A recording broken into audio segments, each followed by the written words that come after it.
Kisah para sahabat penuh dengan hikmah dan pelajaran bagi orang-orang yang ingin meneladani jalan mereka. Manusia-manusia mulia yang mendapatkan gelar khairul qurun, yaitu sebaik-baik generasi. Mereka adalah segolongan manusia pilihan untuk mendampingi perjuangan sang nabi, manusia paling mulia di dunia ini. Selama ini orang-orang kafir selalu mencari-cari kesalahan dalam Islam. Bahkan mereka mencoba mengotak-atik isi kandungan di dalam Al-Quran. Tapi tuduhan-tuduhan mereka pada dasarnya adalah kebodohan untuk menutupi kebodohan. Contohnya, mereka menuduh umat Islam menyembah Ka'bah. Mereka samakan dengan orang Kristen yang menyembah patung Yesus. Jelas-jelas berbeda. Ka'bah itu hanya rumah Allah, disucikan sebagai rumah Allah, dijadikan kiblat sebagai rumah Allah. Orang haji itu tamu Allah. Mereka harus ikuti aturan pemilik rumah, yaitu Allah. Seperti halnya jika seorang berkunjung ke istana negara, tentu saja istana negara punya aturan yang harus dipatuhi tamu. Tamu tidak tahu diri, ia harus diusir.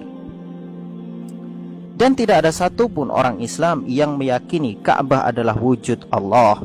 Ini berbeda dengan orang Kristen. Salib itu lambang Tuhan yang mati menebus dosa manusia. Patung Yesus di atas salib diyakini sebagai wujud Yesus. Mereka berdoa menyebut nama Yesus di hadapan patung yang berwujud Yesus. Setiap orang Kristen kalau ditanya siapa itu di salib, jawabnya pasti Yesus. Jadi Ka'bah itu dimuliakan sebagai rumah Allah, sedangkan patung Yesus disembah sebagai wujud Tuhan. Jelas berbeda. Tapi sudahlah, lupakan saja. Susah menjelaskan sesuatu yang mudah kepada orang-orang yang meyakini satu adalah tiga dan tiga adalah satu. They tell you that they are your enemy, that they worship idols. You want to hear about idolatry? The greatest form of idolatry is the one we practice, not anyone else.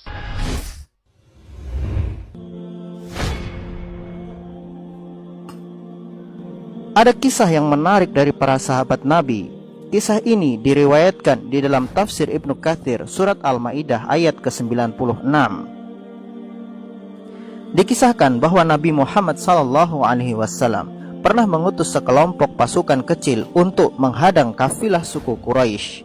Dalam riwayat disebutkan jumlah mereka ada sekitar 300 orang pasukan, dan Rasulullah SAW menunjuk Abu Ubaidah sebagai pemimpin pasukan itu.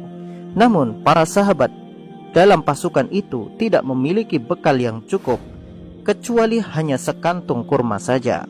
Para sahabat ini pun tidak memprotes perintah Rasulullah, juga tidak meminta bekal tambahan. Mereka yakin apa yang diperintahkan oleh Rasulullah adalah sebuah kebaikan dan kemuliaan. Pastinya Allah juga akan menjamin rezeki dan kehidupan mereka. Ketika dalam perjalanan para sahabat sudah merasa kelaparan, sehingga sekantong kurma itu pun dibagikan satu persatu kepada mereka semua untuk membuat perut kenyang, maka buah kurma itu dihisap seperti permen dan kemudian mereka meminum air. Hal itu cukup memberikan mereka tenaga hingga malam hari, dan itu terjadi hingga beberapa hari. Ketika bekal mereka telah habis seluruhnya dan waktu malam telah tiba, maka tiba-tiba mereka melihat sebuah bukit hitam di samping pantai. Para sahabat itu pun mendekati bukit itu, dan ternyata itu adalah seekor paus yang telah meninggal dunia. Para sahabat hendak mengambil daging paus itu, namun Abu Ubaidah mencegah, "Jangan, itu adalah bangkai." Namun Jabir menjawab, "Tidak, kita adalah utusan Rasulullah untuk sebuah urusan di jalan Allah. Saat ini kita sedang dalam keadaan darurat dan tidak memiliki apapun untuk dimakan. Oleh karena itu, makanlah oleh kalian daging binatang ini." Jabir mengisahkan bahwa selama 30 hari 300 pasukan yang diutus Rasulullah memakan ikan paus itu sehingga mereka semua menjadi gemuk. Sebagian dari mereka mengeringkan dagingnya supaya bisa diawetkan dan dibawa pulang ke Madinah untuk oleh-oleh.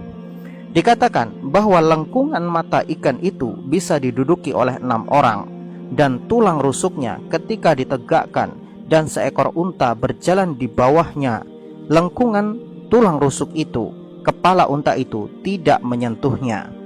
Para sahabat juga mengambil minyak dan lemak dari ikan itu untuk dibawa pulang.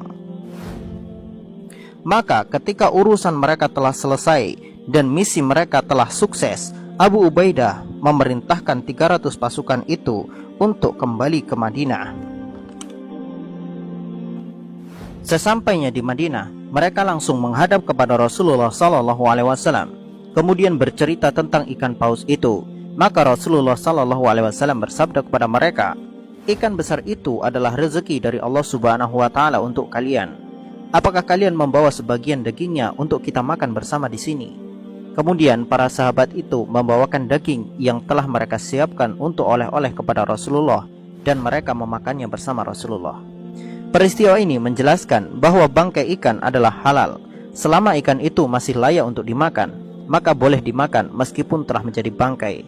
Hal ini sesuai dengan sabda Rasulullah SAW, "Uhillat lakum maitatani wa damani, fa ammal maitatani fal hutu wal jarrad, wa ammad damani fal kabidu wat tohal." Telah dihalalkan bagi kalian 2 jenis bangkai dan 2 jenis darah. Adapun 2 jenis bangkai adalah bangkai ikan dan belalang, dan 2 jenis darah adalah hati dan limpa. Hadis riwayat Ibnu Majah nomor 3314. في القلب مشاعر أخفيها قد أشرقت الشمس عليها عن خطط لم أعبأ فيها ستكون بأيامي فرقا فحياتي قبل الحلقات